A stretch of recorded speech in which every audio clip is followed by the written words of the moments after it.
Today I am transplanting my strawberry runners. As you know, strawberries just like to spread everywhere, and they have really expanded outside of our two large strawberry beds, but I'm not going to get rid of them.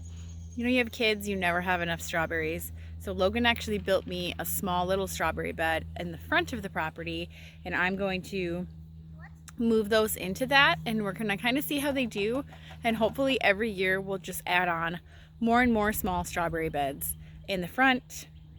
This is our test round, so I'm going to show you what I'm digging up, and then I'll take you over to the new bed and show you how we got it ready.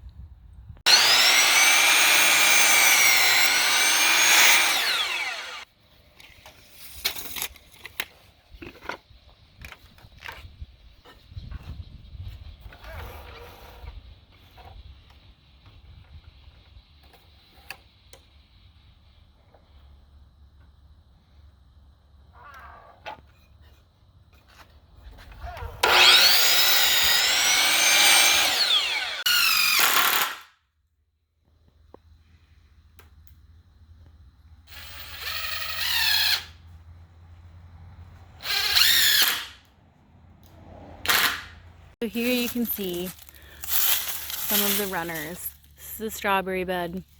They come right out. I've had some even move over into the beds next to it.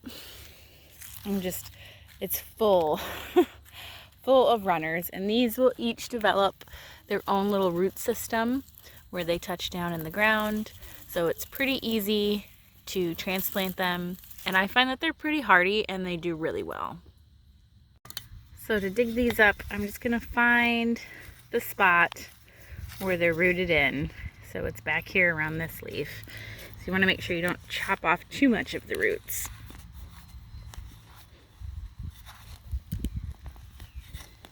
And then just kind of pop it free.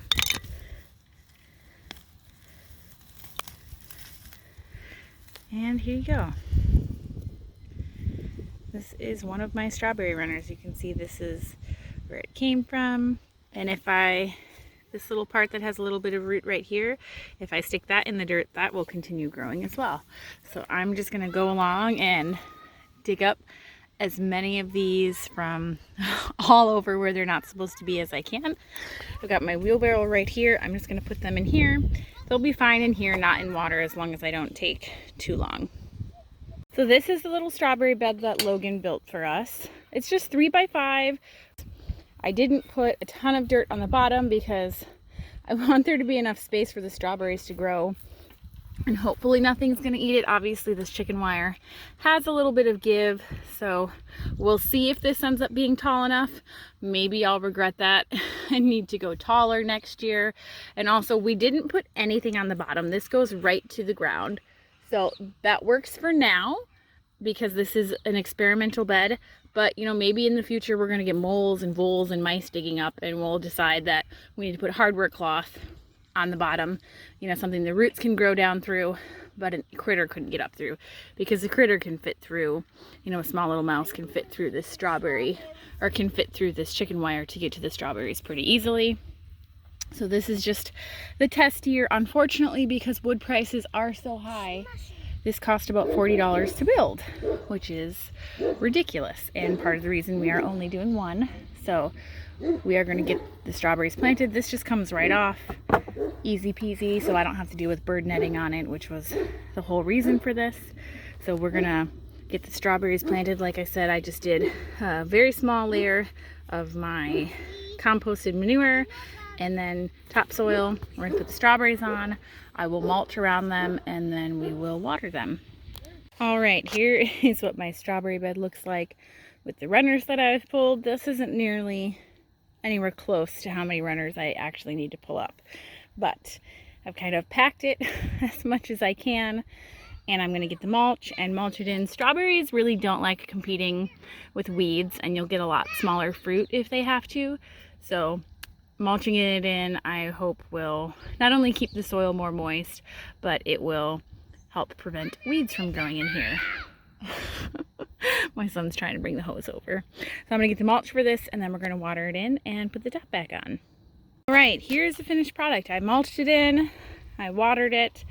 I didn't do a super heavy mulch right now because I do want to let the plants get established and perk up a little bit, and then I can come through and add more mulch later. Right now that mulch is really just to try and keep the moisture in and keep the dirt from splashing everywhere, because it's supposed to rain for the foreseeable future here, which is why I wanted to get this done today. So you would like to keep track of how this goes and see, you know, if the beds are tall enough like this, or if I should have put something on the bottom to keep critters out. You will just have to follow along and I will keep you guys updated. Usually we get strawberries in about June, so they've got plenty of time to get a nice healthy root system established before they need to be growing anything. I will be curious to see how they do, because you can kind of tell there's ash around. It's like a big circle. We had a burn pit here about 2 years ago. We burned a bunch of brush and nothing has grown back in this spot since we did that. I think it should be okay, but I will be curious to find out what happens. So I'm just going to put that on and I'll give you a shot of what it looks like with the top on, and then that's it, the whole video. So here it is at the end. I am excited to see how this little mini strawberry bed does for me. My ones in the garden are about 12 by 12, so this is a tiny little experiment strawberry patch for me compared to the ones that I have in the garden.